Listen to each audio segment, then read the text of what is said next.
This is from one of Morgan's favorite books called The Little Prince. And at night you will look at the stars. My star will be just one of the stars for you. And so you will love to watch all the stars in the heavens. They will all be your friends. He laughed again. Ah, little prince, dear little prince. I love to hear that laughter. All men have the stars, he answered. But all these stars are silent. You alone will have the stars as no one else has them. In one of the stars I shall be living. In one of them I shall be laughing. And so will be as if the stars were laughing. When you look at the sky at night, only you will have the stars that can laugh. On December 3rd, 1970, a baby by the name of Morgan Williams McKinzie was born. As he grew up, he touched many people's lives with his ambitions, his personality, and especially his smile. Everybody's definition of Morgan is similar. He was a dream child. Intelligent, caring, inquisitive, athletic. Basically, everybody's all-American.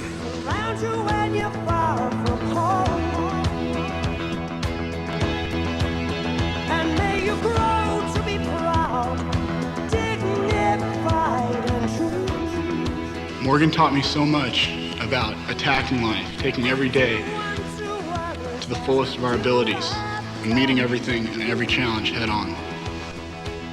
He pursued his dreams with the zest and vigor.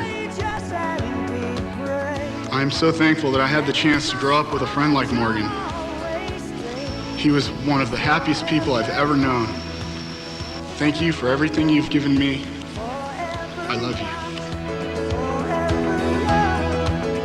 He was the youngest of 3 boys, born and raised in the Los Angeles area.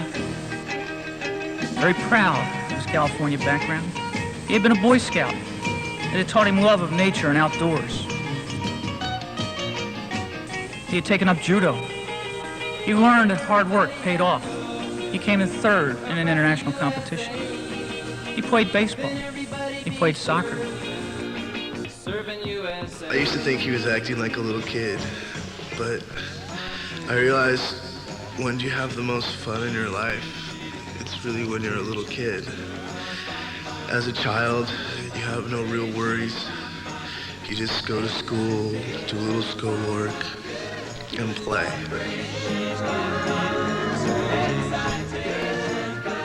His childlike passion is what made him the person that all of us love.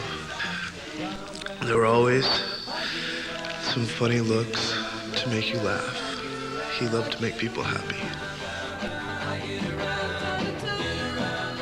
All throughout junior high, I remember going back to the McKinsie's residence and having a bowl of vanilla ice cream drowned with Eagle brand syrup. Every day, we'd sit down with our ice cream and watch Thundercats and He-Man.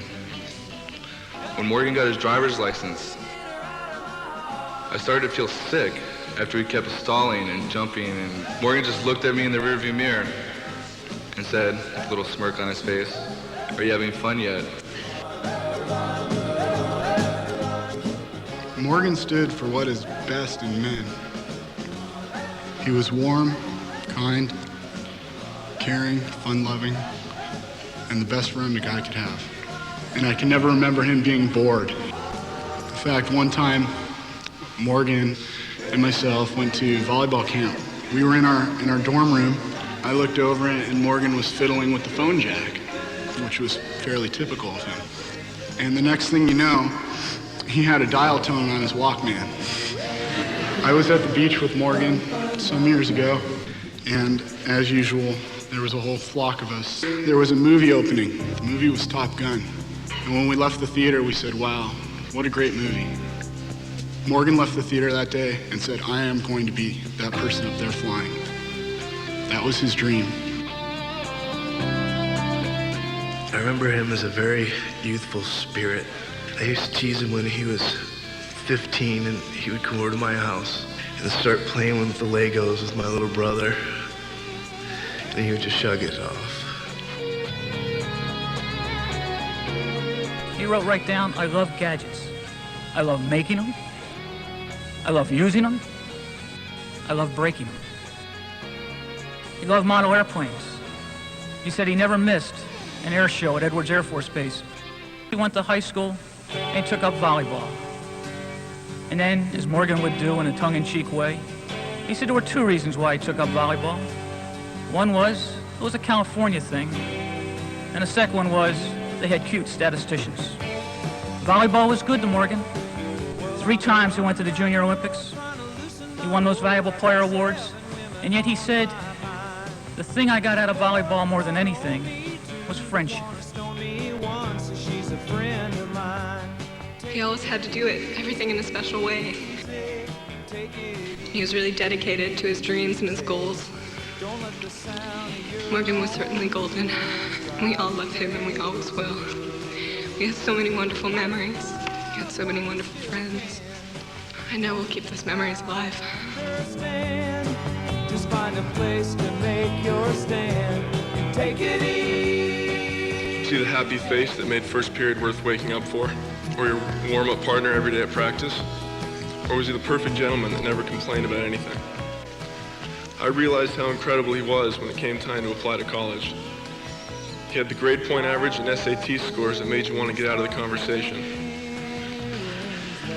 But most impressive to me were his extracurricular activities. This guy had done more things in his high school career than most of us have done to this day. His interests and hobbies had no limits.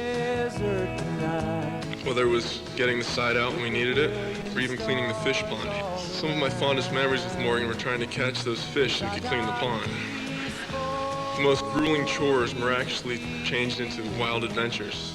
Walking the dogs had a whole different meaning to Morgan. To me, Morgan McKinzie will always serve as a reminder to live life to the fullest. I got a peaceful, easy feeling. Morgan pursued his life with relentless passion. From camping in the Sierra Nevada mountains, to skiing in Colorado, to exploring our national parks, Morgan taught me how to engage in life. Take charge, overcome fear, and most importantly, follow your dreams. Morgan's dream was not common to most of us. He was fascinated by the mysteries of heaven, and his dream was simple. He wanted to explore them through flight. I will always remember visiting his home in Santa Monica and walking into his room. Hanging from the ceiling were a dozen or so model airplanes which he had made over the years. It was then that he told me that his dream was to fly. It was love of flying that brought him to ROTC. He said, I want to work for my country. We made him a flight commander. His flight was always flight of the week. Why? He said, I had good people, sir. It was more than good people. It was Morgan McKinzie. He always gave 100%. In the Air Force, we have what we call a physical fitness test. And within 15 minutes, you have to do so many pull-ups and push-ups and sit-ups and a standing broad jump. You get so many points on how fast you do them. And the last event is always a 600-yard run. Morgan was out like a cannon. He went faster and faster, and he got the maximum number of points for the first time in a 600-yard run. I said, Morgan, I'm very impressed with what you did. He said, sir, there's only 100 pilot candidates out of 2,000 ROTC cadets. I have one of those slots. I've got to be the best that I am. We are here, Morgan, because you have touched us. Morgan received all Ivy League honors in each of the 3 volleyball seasons he had here at Princeton. Morgan's accomplishments have all been outstanding, but the humility and modesty with which he handled them were even more impressive. He was not one to boast or brag. Morgan was without question the best outside hitter in the Ivy League. He was so strong, so powerful, so quick. At 6'2" and 205 pounds, Morgan was literally unstoppable. The way he carried himself on the court was even more impressive. He was all action and no talk. He was a leader by example. He was compassionate and maintained high morals. Although he was quiet, guys on the team would really listen to him when he would decide to share his thoughts with us. And when he would do this, his thoughts were always insightful or funny, and often both. On the volleyball court, he exemplified strength, confidence, and perseverance. He was so modest about it. We all knew we could depend on him, and he would be the one to come through for when we needed. What was the secret for success in volleyball, in ROTC, in making friends? in academics, I've often wondered, especially as it related to volleyball. And I know it wasn't his diet, because when we would stop at the Wawa for food on our way to matches, he would eat a full pint of cookie dough ice cream, some donuts, maybe a chocolate bar. But it was his appetite that brought him this great success. He really was hungry for life and different experiences. I remember Morgan's warmth and kindness. The way he treated everyone, the same amount of respect and compassion. And the way he embraced life and all its challenges. Morgan had so many friends here at Princeton and has touched each of us in a different, special, and unique way. His roommates and friends will attest, Morgan was perhaps the most stable aspect of our, and most definitely my own, ever-changing lives. There were countless times that we would grudgingly set aside our studies to sit and try and straighten out the world's problems. Yesterday, Morgan's brother Clinton asked us if McKenzie's could get a list of all Morgan's friends.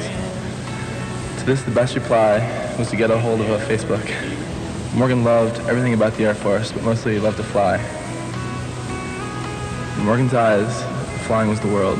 Princeton life was exciting, but for Morgan, his love for flying came first. He continually took people flying to show them that rush that made him want to spend every waking hour in the sky. He was the best of friends. Gentle, kind, thoughtful, and incredibly gracious. Morgan excelled in volleyball, in ROTC, and even, though we joke about it a lot, in academics. But most of all, Morgan was an excellent friend. Morgan loved poetry. He would sit in his bed every night before sleeping and would memorize poems, writing down his favorites in a little black book. Every so often, he would recite his poems to us from memory.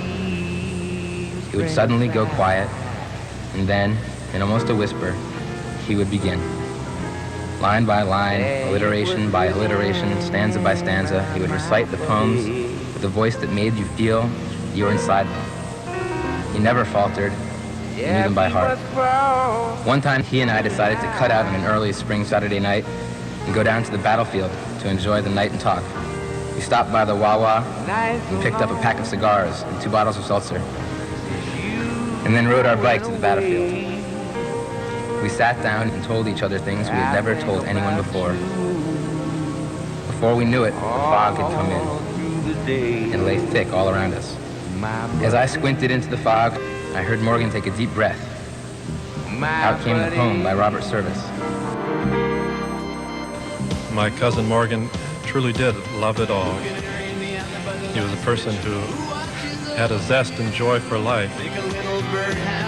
Morgan was an amazing human being, an exceptional friend, the kind we all dream of having. He was a gentle giant with the kindest of hearts. He lived life to its fullest. He lived for the people and things he loved. Morgan was a man of few words. He showed his love through his actions, whether it be by hugging you or by wrestling you down. We here will do our best to build that birdhouse in our souls so that you can fly by anytime.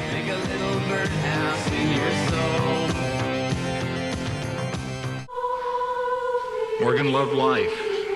He loved to fly. He loved playing volleyball. Most of all, he loved his family and he loved his friends. Morgan, we love you. We miss you. You'll always be with us. Thank you for being a part of Morgan's life. He had a great sense of humor because you laughed at his jokes. He studied hard because you, his teachers, taught him well, and you, his fellow students, challenged him to do his best. He played hard because you were his teammates. He loved to fly because he admired those of you who were in the air before he was. He was mature and gentle and moral because he admired those qualities exemplified in your lives. He was a good man in every aspect that implies, because he had those role models in his grandparents, aunts, uncles, family, friends, and most especially in his father and older brothers. He knew how to love because you all loved him.